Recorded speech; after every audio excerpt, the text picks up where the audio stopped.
سلام دوستان عزیز، امروز میخوایم میرزا قاسمی به سبک گیلان درست کنیم.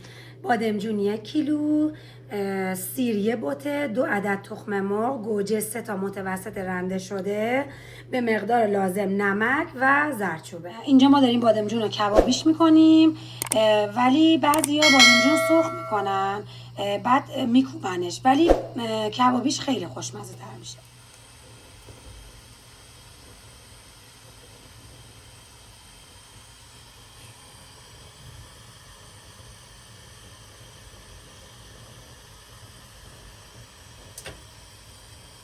بعد از اینکه بادمجون ها رو کبابی کردیم شروع میکنیم به کندن پوست سیاهش. خیلی خوبه که کنار دستمون حتما آب باشه، پوستای سیاهی که روش میمونه رو بتونیم با آب این شکلی بکنیم، چون دیگه بادمجون رو نمیشه وقتی کبابی کنیم زیر شیر آب ببریم. بادمجون آب میندازه و میرزا قاسمیمون خوب در نمیاد.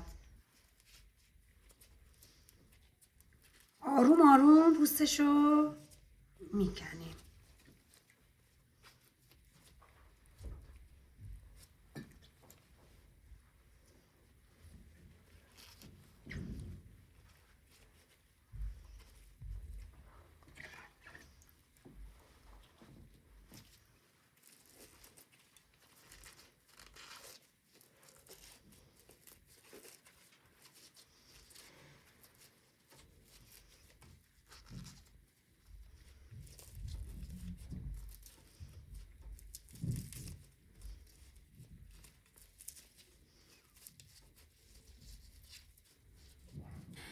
حالا بادمجونا رو بعد اینکه پوست کندیم بعد خوردش کنیم با چاقو که میخوایم بکوبیم هم راحت تر کوبیده بشه هم بادمجون کش نیاد.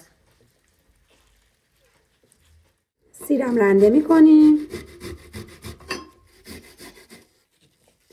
دوستای مهربونم، تا این سیرا سرخ بشه کانال منو سابسکرایب کنید. توی این مرحله بعد زردچوبه رو به مقدار لازم اضافه کنیم، نه زیاد بشه نه کم. فقط دوستای عزیزم بعد یه نکته رو بهتون بگم، اگه دوست دارین که مزه سیر توی میرزا قاسمیتون بیشتر باشه سیرا رو باید بذارین کنار، بعد تخم مرغ رو بزنین سرخ کنین. اگر میخواین که مزه سیرتون کمتر باشه تخم مرغ رو همین سیرا بزنین. مقدار نمک،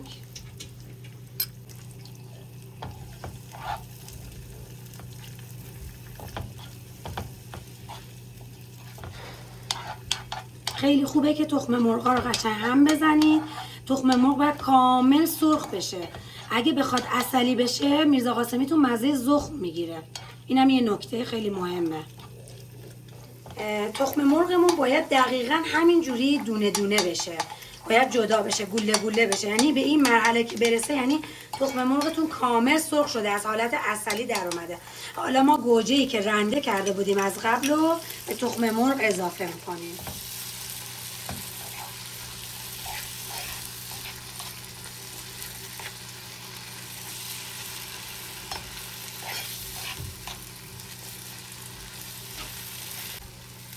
حالا بادمجونایی که با گوشت‌کوب کوبیده بودیم به موادمون اضافه میکنیم.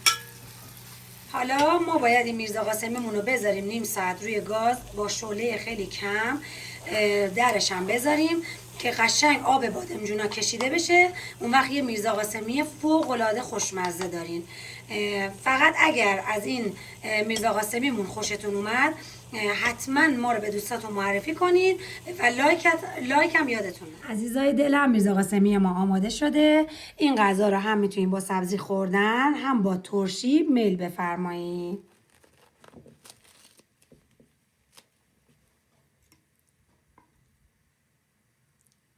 نوش جان.